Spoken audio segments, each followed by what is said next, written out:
छत्तीसगढ़ के सबसे बड़े नटवर लाल की गिरफ्तारी हो गई है। और मैडम ये 1000-1000 करोड़ के ऊपर का मामला है मेरे आकलन के हिसाब से। ये लगभग 2 से 2,500 लोग होंगे और 1000 करोड़ से ऊपर का मामला है। पहले तो मैडम हम लोग को भगा दिया गया कि आप लोगों के पास पैसा इतना आया तो आया कहाँ से। हमको ये चीज़ बताना पड़ा कि हम लोन में हमने लोन दर लोन दिखाया उनको।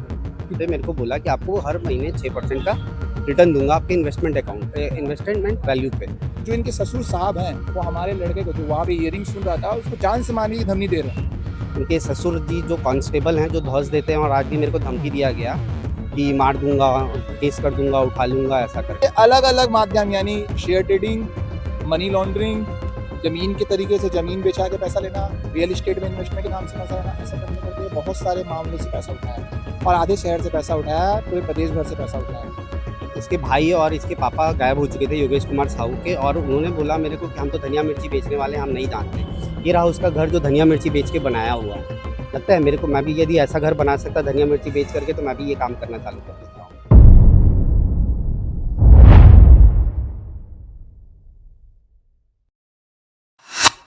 इस वक्त N24 न्यूज खबरों की दुनिया की टीम मौजूद है सुपेला थाने के ठीक बाहर। एक बार नजारा आपको दिखाना चाहेंगे कि कैसे सुपेला थाने के ठीक बाहर काफी संख्या में लोग आपको दिखाई दे रहे होंगे जहां तक नजर घुमा ले। इसके साथ ही काफी दूर दूर तक के गाड़ियां खड़ी हैं। दूर दूर से लोग आज यहाँ पर पहुंच रहे हैं। पहुंचने का कारण भी बहुत बड़ा है क्योंकि छत्तीसगढ़ के सबसे बड़े नटवर लाल की गिरफ्तारी हो गई है। जी बिल्कुल, आप सभी को बताना चाहेंगे कि ये सारा मामला जो है पैसों से जुड़ा हुआ है। ट्रेडिंग के नाम पर 1100 करोड़ की ठगी की गई है, ऐसी चीजें निकल करके सामने आ रही है। पुख्ता नहीं करेंगे क्योंकि जांच अभी जारी है और लगातार ये देखने का प्रयास किया जा रहा है कि कुल आंकड़े कितने हैं। पता ऐसा चल रहा है कि लगभग 2 से 2,500 लोगों के साथ ठगी की गई है। छत्तीसगढ़ के अलग अलग हिस्सों में रहने वाले ये लोग हैं, अलग अलग जिलों से लोग बिलोंग करते हैं, जिनके साथ में शेयर ट्रेडिंग के नाम पर काफी बड़ी ठगी की गई है। आरोपी के बारे में अगर बात करें तो पता चल रहा है कि उनका नाम योगेश साहू बताया जा रहा है और ये भी पता चला कि कैसे लोगों से पहले वो मिलते थे, बातचीत करते थे और किस प्रकार से ट्रेडिंग के नाम पर लोगों का पैसा उनसे ले लिया जाता था। और ये जो योगेश साहू, इनके बारे में ये भी चीजें पता चली कि काफी लंबे समय से ये दुबई में थे, किसी काम के सिलसिले में दूर गए थे और जितने भी लोग इस व्यक्ति के संपर्क में थे जिनके साथ में धोखाधड़ी हुई है वो पहले से ही परेशान थे क्योंकि काफी बड़े बड़े अमाउंट लोगों ने फंसा रखे थे। काफी समय से परेशान थे और आपने जिस भी क्षेत्र में वो रहते हैं उस क्षेत्र में जाकर के संबंधित थाने में योगेश साहू के नाम से पहले से एफआईआर दर्ज करा दी गई थी और ऐसे में सभी को इंतजार था कि आखिर इस व्यक्ति की गिरफ्तारी कब होगी। फिलहाल आपको बताना चाहेंगे यही सुपेला थाने के अंदर इस वक्त उनसे पूछताछ जारी है और क्या कुछ चीजें यहाँ पर मौजूद लोगों से बातचीत में निकल करके आती है ये आपको दिखाते हैं। खबर की शुरुआत से पहले एक जरूरी बात और आपको बता दें कि जिन भी लोगों से बातचीत हुई है, जो भी चीजें कही है वो लोगों ने कही है। N24 न्यूज खबरों की दुनिया इसकी पुष्टि नहीं करता, लेकिन जो लोगों का पक्ष है वो मीडिया के माध्यम से आप सभी तक के पहुंचाना भी जरूरी है। तो सुनाते हैं कि जो पीड़ित पक्ष है, क्योंकि काफी सारे लोग इस मामले में पीड़ित है, काफी दूर दूर से लगातार पहुंच रहे हैं। कुछ लोगों से बातचीत हुई, क्या कहा ये आप सुनिए।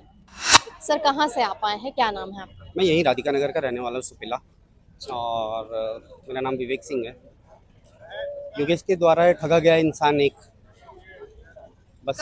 कब से आप अपने झांसे में इन्होंने आपको लिया, कैसे ये सिलसिला शुरू हुआ और कैसे आपको एहसास हुआ किस पॉइंट पे जाकर कि काफी बड़ी जो है ठगी चल रही है यहाँ पर? ये 2024 का मामला होगा, जुलाई अगस्त का। मैं कुछ काम से योगेश साहू से मिला था। मतलब एक्चुअली कुछ ये सीए का काम करते थे तो मेरे को आईटीआर फाइल करना था, ये सब के लिए मैं मिला था योगेश साहू से। तो इन्होंने मेरे को बताया कि ऐसा ऐसा मामला है, ये है, ये इस चीज़ में इन्वेस्ट कीजिए आपको ज़्यादा मिलेगा, ऐसा है वैसा है करके। तो इन्होंने गोल्ड ईटीएफ के नाम पे मेरे को बोला कि आपको हर महीने 6% का रिटर्न दूंगा आपके इन्वेस्टमेंट अकाउंट इन्वेस्टमेंट वैल्यू पे। तो मैंने धीरे धीरे करके लगभग 74 लाख रुपए जमा किया। 2-4 बार आया, मगर 2-4 बार आने के बावजूद फिर मेरे को नवंबर 25 से ये कांटेक्ट में नहीं था, बातचीत बंद हो चुकी थी, ये गायब हो चुका था। और लोगों से बात करने में पता चला कि ये पिछले 1.5 साल से लोगों का पैसा ही नहीं दे रहा है। इससे पहले भी और चीज़ों में घुसा तो पता चला कि पहले भी इसके भाई ज्ञान प्रकाश साहू की फैमिली के खिलाफ ऐसा धोखाधड़ी का मामला ऑलरेडी दर्ज है। तो वहाँ से फिर चालान का अप्रैल को चालान पेश हुआ। चालान पेश होने के बाद भी कोई कार्रवाई नहीं हो रही थी बराबर, जिससे हम सेटिस्फाई रहे। बस ये खिंच रहा था, चल रहा था। और आज फाइनली मेरे को एक सुबह कॉल आया कोर्ट से कि ये योगेश साहू कोर्ट में आया हुआ, थाने के द्वारा मेरे को बताया जा रहा था कि ये दुबई में है, इंडिया में नहीं है। जब मेरे को कॉल आ सकता है, मैं पकड़ सकता हूँ, तो थाने पुलिस वालों के लिए तो बहुत बड़ी बात नहीं है। तो यही चीज़ होती है कि यहाँ पास प्रशासन की लापरवाही थी और चीज़ों को ढकने में सबसे बड़ा हाथ है इनके ससुर जी जो कांस्टेबल हैं, जो धौस देते हैं। और आज भी मेरे को धमकी दिया गया कि मार दूंगा, केस कर दूंगा, उठा लूंगा, ऐसा करके। किनके द्वारा? योगेश कुमार साहू के ससुर जी हैं वेद प्रकाश साहू या ज्ञान प्रकाश साहू, वेद प्रकाश साहू, उनके द्वारा और उनके बेटे के द्वारा गाली गलौज किया गया कोर्ट में ही, A202 के पास रूम नंबर। वहाँ से फिर ये कोतवाली थाना लेके गए, फिर वहाँ से यहाँ लेकर के आया गया योगेश साहू को। इस बीच में एक और आरोपी गौरव सनन फरार हो चुका है। ये आज की बात है। आज की बात है जी। क्या अपेक्षा अब आप लोग कर रहे हैं पुलिस से फाइनली, क्योंकि अभी वो सुपेला थाने के अंदर है, और क्या अपेक्षा है, किस प्रकार की कार्यवाही अब आप लोग चाह रहे हैं? पैसा नहीं, पैसा देता है तो ठीक है, नहीं तो कड़ी से कड़ी कार्रवाई करके जेल में रखें, वो भी हमारे लिए संतुष्टिजनक होगी। अगर ये बाहर घूमता रहेगा तो हम शांत तो बैठ नहीं सकते, हमारे मेहनत की कमाई थी। ऐसा नहीं है कि 2 नंबर का पैसा था, मैंने अकाउंट अकाउंट 1-1 रुपये जमा किया, हर साल का ITR फाइल है। तो ऐसा कुछ भी नहीं था कि 2 नंबर का पैसा है। तो या तो वो जेल में रहे, कड़ी से कड़ी सज़ा मिले, या तो फिर हमारे पैसे वापस करें। क्या कुछ और चीजें हैं जो आप कहना चाह रहे हैं? एक्चुअली इसके घर जो खमरिया पाटन में अवेलेबल है, वहाँ जब मैं गया तो मेरे को बताया गया कि उसकी माँ से बात हुई थी मेरी लगभग 3 महीने पहले। तो इसके भाई और इसके पापा गायब हो चुके थे योगेश कुमार साहू के, और उन्होंने बोला मेरे को कि हम तो धनिया मिर्ची बेचने वाले हैं, हम नहीं जानते। ये रहा उसका घर जो धनिया मिर्ची बेच के बनाया हुआ है। लगता है मेरे को, मैं भी यदि ऐसा घर बना सकता धनिया मिर्ची बेच करके, तो मैं भी ये काम करना चालू कर देता हूँ। और दूसरा है अंडा थाना में जो इनके ससुर जी हैं, वो अभी 4 करोड़ का घर बना रहे हैं, और 35,000 की सैलरी में 4 करोड़ का घर, ये तो जांच करने का विषय है, मैं उस तक नहीं घुसूंगा, लेकिन ये फैक्ट है। इसके सबसे ज़्यादा सपोर्ट करने में है इनके ससुर जी का हाथ पहला। इसके बड़े ससुर जी वेद प्रकाश साहू, ज्ञान प्रकाश साहू, वेद प्रकाश साहू, इसका साला जो मेरे को सुबह सुबह धमकी दे के गया है, मार दूंगा, गाली गलौज किया है, मैं FIR कर दूंगा, मैं पुलिस वाला हूँ, ये सब की धमकी मेरे को आज कोर्ट में मिली है। एक चीज जानना चाहूंगी, आपकी जान पहचान या मुलाकात पहली बार कैसे हुई थी योगेश साहू से? एक्चुअली मेरा एक ट्रेडिंग फर्म है, तो मैं एक्चुअली CA के थ्रू मेरा बिलिंग होता है या फिर ITR फाइल होता है, तो इस थ्रू मैं भी राधिका नगर का, तो स्मृति नगर में पता चला। तो एक बार जब इनको पता चला तो ये बार बार रिपीटेडली मेरे पास आने लगे कि सर ऐसा है, ये प्लान है मेरे पास, ऐसा कर लो, ये कर लो। ज़्यादातर योगेश साहू और गौरव साहू आते थे। ऐसे मुलाकात हुई थी आपकी? बिल्कुल। गौरव साहू कौन है? और सॉरी, गौरव सनन और योगेश साहू। तो गौरव साहू जो है इसका, गौरव सनन जो है इसका पार्टनर है, मेघा साहू के नाम पे भी है जो इसकी वाइफ है, और योगेश साहू मुख्य आरोपी। और कुछ चीज़ें जो है शिखा सनन के नाम पे भी है, जो गौरव की वाइफ है। अच्छा, तो कहीं ना कहीं आपका कहना है कि पूरी फैमिली की इन्वॉल्वमेंट है इसमें? बिल्कुल बोल सकते हैं, पूरी फैमिली की इन्वॉल्वमेंट है। एक्चुअली मुझे जो पता चला कि ये पाटन के एरिया से भी बहुत लोग हैं जिनको दबाया जा रहा है धमकी दे करके कि आप FIR नहीं कर सकते। वहाँ के भी कई इन्वेस्टर हैं, मगर पाटन थाना से या फिर उसके आसपास के एरिया से कोई भी अभी तक FIR दर्ज नहीं हुआ है। बाकी बिलासपुर में हो चुका है, रायपुर में हो चुका है, जगदलपुर में हो चुका है, अलग अलग जगहों पे हो चुका है। लेकिन वो एक जांच का विषय है कि उस जगह से क्यों नहीं, वहाँ के लोगों को इतना डराया धमकाया जा रहा है कि वो लोग सामने नहीं आ रहे हैं। कुल मिलाकर छत्तीसगढ़ के अलग अलग जिलों से जो है ये लोग जुड़े हुए थे, और उन सभी के साथ में ठगी का जो है इतना बड़ा काम किया गया। बिल्कुल बिल्कुल, ये लगभग 2 से 2,500 लोग होंगे, और 1,000 करोड़ से ऊपर का मामला है जहाँ तक अभी मैं देख पा रहा हूँ। तो है, इन लोगों का रैकेट बहुत बड़ा है, और यहाँ तक केस होने के बावजूद, यदि 2-3 बार केस हो चुका था बैतूल में, पुणे में, मगर यहाँ कुछ नहीं हो रहा था, तो इसका रीज़न क्या है? और मेन सपोर्ट करने वाले हैं इनके ससुर जी, जो पुलिस की धौंस दे करके हर चीज़ करवाए हैं।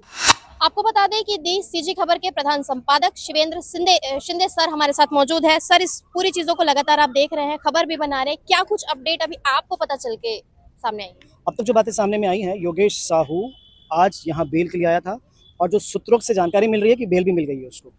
और उसके बाद ये जो लोग, जिन लोगों ने इन्वेस्टमेंट किए थे, इन्वेस्टर्स जो थे, ये लगातार उसको ट्रैक कर रहे थे। उनको मालूम था कि आज निकल योगेश साहू न्यायालय में आएगा, पेश होगा, और वैसा ही आज भी हुआ। जब न्यायालय में पेश हुआ तो जो लोग उसको ट्रैक कर रहे थे, जो काफ़ी समय से ढूंढ रहे थे, नहीं पकड़ पा रहे थे, उनको ये दिख गया, बाकी लोगों को कॉल किया गया, और इस प्रकार से उसको घेर के आज यहाँ पर लाया गया। इस दौरान एक बात समझ में और आ रही है, जो सुनाई पड़ रही है, वो ये है कि इन्हीं के परिवार का एक सदस्य इनके परिवार का एक सदस्य है, उन्होंने बचाने का प्रयास भी किया और उसको ले गए सामने कोतवाली थाने में। उसके बाद में फिर यहाँ सुबह थाने में लाया गया क्योंकि यहाँ पर ही सारा प्रकरण दर्ज था। जैसे आप बता रहे हैं कि 2 मामले में इनको बेल मिल चुकी है, फिर अभी थाने में बिठाने के पीछे का कारण क्या है? क्योंकि अंदर पूछताछ लगातार चल रही है, तो अब क्या कुछ चीज़ें निकल कर के सामने आ सकती हैं? जो मेरी अभी प्रभारी महोदय से बात हुई है कि बेल तो जो बात सामने में आ रही है, बेल मिल गई है। अभी पुष्टि की जाएगी उस बात की। इसके अलावा ये है कि कुछ नई एफआईआर आज और हो रही है। कुछ और नए पीड़ित सामने निकल कर आए हैं, इन्वेस्टर सामने निकल कर आए हैं। जैसे बात अभी सामने आ रही थी, कुछ 70 लाख का मामला और सामने में आ रहा है, तो उस आधार पे अभी एफआईआर की जा रही है और उसमें जांच की जाएगी और शायद इनको और बिठाया जा सकता है या आगे का प्रकरण बनाया जा सकता है। पुलिस भी जांच कर रही है, देख रही है, समझ रही है, उसके बाद मामला और आगे बढ़ेगा। यानी कि नए एफआईआर के बेस पे फिर से उनकी गिरफ्तारी की जा सकती है। की जा सकती है और पुराने जो मामले हैं उसको भी परखा जा रहा है, उसको भी देखा जा रहा है। उसमें अगर कुछ मामला बनेगा तो गिरफ्तारी की जाएगी। और अभी कुछ लोग जो यहाँ पर जो आए हुए थे इन्वेस्टर्स, वो ये भी कह रहे हैं कि पता नहीं, कंफर्म नहीं है, पर वो बता रहे हैं ऐसा कि बैतूल से पुलिस निकल चुकी है, वहाँ पर भी एफआईआर थी इसको अरेस्ट करने के लिए, योगेश साहू को। बताया जा रहा है सर कुल 3 स्टेट में इनके नाम से एफआईआर की गई है। हाँ, ये बातें सामने तो आ रही है, पर अभी तक हमने एफआईआर देखी नहीं है। जो इन्वेस्टर्स बता रहे हैं, और जो सूत्र बता हाँ रहे हैं हाँ और हाँ, इन्वेस्टर्स जो बता महाराष्ट्र की बात आ रही है, मध्य प्रदेश की बात आ रही है, छत्तीसगढ़ का मामला चल रहा है, पर जब तक विषय सामने नहीं आएगा तब तक हम पुख्ता रूप से नहीं बोल पाएंगे। कुल मिलाकर ये कहा जा सकता है कि जिस प्रकार से इन्हें 2 मामले में बेल मिल गई, उसके बाद से अब फिर से एक बार एफआईआर की जा रही, काफी बड़ा मामला, और ऐसे मामले में बेल मिल जाना मतलब सीधे सीधे ऐसे लोगों के हौसले कितने बुलंद हो सकते हैं। जैसे कि मैंने आपको शुरुआत में भी कहा कि सुपेला थाना के ठीक बाहर आप देखिए कि कितनी ज्यादा संख्या में लोग एकत्रित हैं, यानी कि ठगी भी काफी बड़े पैमाने पर की गई। और ऐसे में बेल मिलने के बाद जिस प्रकार की चीजें अभी निकल करके सामने आई, जो भी बातचीत हमारी हो रही थी, जो हमने आप सभी को सुनाया, तो काफी ज्यादा सोचने का विषय है कि आखिर ये सारा मामला कहां पर जाकर एक टर्न लेने वाला है। और भी कुछ लोगों से बातचीत हुई, उन्होंने क्या कहा ये आपको सुनाते हैं। सर, कहां से आप हैं, क्या नाम है और क्या कुछ चीजें कहना चाहते हैं? मैम, मेरा नाम राजकुमार तिवारी है, मैं भिलाई नेहरू नगर निवासी हूँ। और ये जो मामला जो उजागर हुआ था वो मेरे माध्यम से ही हुआ था भिलाई में। हालांकि इससे पहले जयपुर वाले, जगदलपुर वाले भी, बहुत सारे गांव देहात वाले लोगों ने भी रोना रोया था यहाँ पे, लेकिन कुछ काम नहीं होने की वजह से फिर एसपी साहब को हमने ज्ञापन दिया था। तो दिसंबर 2025 को पहला मेरा यहाँ पे आवेदन मैंने दिया था। उसके बाद हमको आश्वासन दिया गया था कि इस पर एक्शन होगा, उनकी गिरफ्तारी होगी, आपको पूरा का पूरा तफ्तीश की जाएगी। पहले तो मैडम हम लोग को भगा दिया गया कि आप लोगों के पास पैसा इतना आया तो आया कहाँ से। हमको ये चीज़ बताना पड़ा कि हम लोन में, हमने लोन दर लोन दिखाया उनको, क्योंकि पहले क्या करता है ये आदमी, पैसा लेता है, 3-4 महीने रिटर्न देता है, उसके बाद ना बोलता कंपनी बंद हो गई, इसमें मेरी गलती नहीं है, तो एक काम करो, थोड़ा और पैसा दो, प्रॉफिट तो आप देख ही रहते, आ ही रहा था आपको, तो उससे इसको भी निकाल दूंगा, उसको भी निकाल दूंगा। तब आदमी और लोन लेता है, चल भाई उसको बस बचा लूंगा, फिर उसको डुबा देता है, फिर एक नई स्कीम लेके आता है, डेली वाली स्कीम, फिर उससे करता है। तो ये अलग अलग माध्यम, यानी शेयर ट्रेडिंग, मनी लॉन्ड्रिंग, जमीन के तरीके से जमीन बेचा के पैसा लेना, रियल इस्टेट में इन्वेस्टमेंट के नाम से पैसा लेना, ऐसा करते करते ये बहुत सारे मामले से पैसा उठाया और आधे शहर से पैसा उठाया, पूरे प्रदेश भर से पैसा उठाया। आज 6 महीने बाद ये आदमी दुबई में था, हमारे एफआईआर होने के बाद पकड़ा नहीं जा रहा था। पुलिस ने 1 रुपये का तफ्तीश नहीं किया मैडम, क्योंकि हम लोग कितने लोगों का जो आवेदन जो हमने अटैचमेंट के लिए दिया था, चालान की कॉपी जब हम लोग निकाले तो उसमें तो वो अटैच भी नहीं था अमाउंट, ना लोगों का नाम डला हुआ था। 6 महीने से फरार चल रहा था, मेरे हिसाब से तो 1.5-2 साल से फरार चल रहा है ये। उसके बाद आज हियरिंग थी इसकी दुर्ग कोर्ट में, तो मेरा एक बंदा गया हुआ था उसको चेक करने के लिए, हर हियरिंग में वो जाता था कि देखने के लिए, तब मुझे मालूम चला कि ये आदमी वहाँ आया हुआ है मास पहुँच के। तो ये जो lookout, so called lookout notice जारी था, तो बंदा ये खाली आराम से कैसे घूम रहा है शहर में, मुझे ये समझ नहीं आ रहा। पुलिस प्रशासन किस टाइप का तफ्तीश करती, क्या इनका डिजिटल वर्ल्ड इन लोग का हाईटेक है, IT सेल है, साइबर सेल है, इन लोगों के पास इतना वो है, सेटअप है, फिर भी ये आदमी खुलेआम मतलब पुलिस प्रशासन का मजाक उड़ा रहा, आजू बाजू घूम रहा। उसके साथ उसका एक तो अकाउंटेंट है जो उसमें डायरेक्टर है उस कंपनी में, गौरव सनान, वो भी घूम रहा है। उनकी वाइफ मेघा साहू, वो 2 बार पेश होकर जा चुकी है दुर्ग कोर्ट में। तो मुझे एक चीज़ समझ नहीं आ रहा कि ये जो लुकआउट नोटिस जो निकाला था, ऐसा क्या कर रहे हैं, वो सिर्फ कागज का पत्थर था कि क्या था।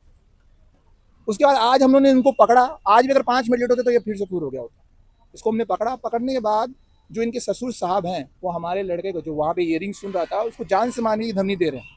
जयप्रकाश साहू जो कांस्टेबल है अंडा गाँव थाने में, जब जाने से जब लोग उनके पास पहुँचते हैं तो वो कहते हैं कि हमारा कोई नाता नहीं है इस आदमी से, हम तो खुद परेशान हैं। और लेकिन अभी कोर्ट की पेशी में वो ससुर ये सब वहाँ पे थे, जान से मारने की धमकी दे रहे हैं कि आप अगर कुछ भी किए तो आपको जान से मार देंगे। तो ये मैं सोच रहा हूँ कि जितने गांव देहात के लोग होंगे, जो जाम गाँव, पाटन, अंडा, वहाँ कितने लोग को ये धौंस दबा के रखा हुआ, कितने लोगों का पैसा वहाँ इन्वॉल्व है।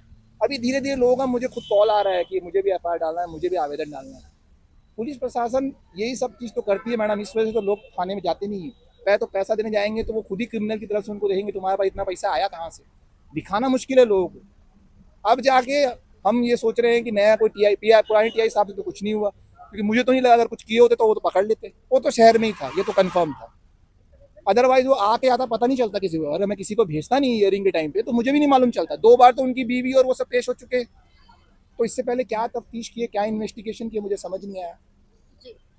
कुल कितने अमाउंट आपके होंगे जो फंसे हुए इनके पास? मेरा तो 1,28,00,000 है, मेरे और मेरे वाइफ का मिला के, है ना। कई बार री इन्वेस्टमेंट डूब गई है, नई कंपनी करेंगे, ऐसे करके खड्डे में मैं धीरे धीरे करते गया। वही चीज़ तो मैं बता रहा हूँ ना, जो गांव वाले हैं, जो जगदलपुर वाले हैं, जिनको इंसाफ नहीं मिला, बेचारे लोग, अब इतना पैसा नहीं उनके पास कि वो लोग यहाँ पे आ पाए। पैदल पैदल आए थे किसी ट्रॉली में पिछली बार चढ़ के, इतनी दयनीय स्थिति थी उन लोगों की, देख के लगता था कि क्या, मतलब मैं तो फिर भी ठीक ही हूँ उसके हिसाब से।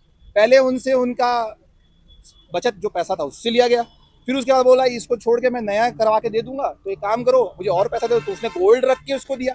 फिर जो उसके बाद ट्रैक्टर था उसको गिरवी रख के उसको पैसा दिया, तो कीप ऑन लगातार उसने पैसा लेता रहा। अब वो आदमी के पास खाने पीने के भी पैसे नहीं है।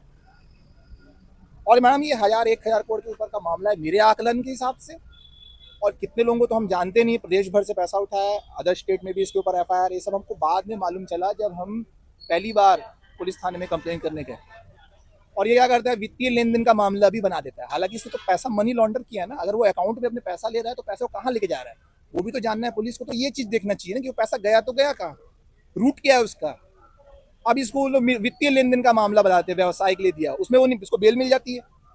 सही एक्ट, सही धारा लगा ही नहीं रहा है। मेरा आज कहने का यही है आप लोगों से कि कम से कम इस पर ना थोड़ा आप लोग फोकस करके इसमें थोड़ा इसको ना आगे तक बात पहुंचाए कि सही धारा लगे उस पर, अदरवाइज कुड़की की धारा लगे। जिन लोगों का पैसा गया है उसकी वसूली होकर उन लोगों को पैसा मिले।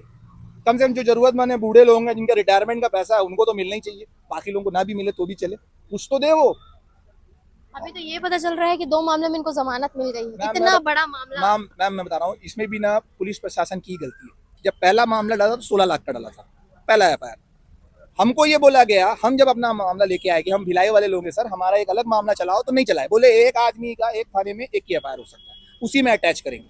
जब 16 लाख के मामले में शुरू में ही उसने बेल ले लिया, तो राइट नाउ अगर वो मामला 15 करोड़ पहुंच गया है तो उसका क्या, और बाकी का आवेदन कहाँ है, एंट्री क्यों नहीं है उसकी, और कैसे बेल मिल सकता है। चलो 16 में लिया था ना उसने, अब हमारा कोर्ट भी तो ऐसा ही है कि एक बेल में, एक प्रकरण में एक ही बार बेल मिलती है, तो इसलिए वो यही सब चीज़ों का लूप होल निकाल के वो बच जाता है। ये रीज़न है मैडम।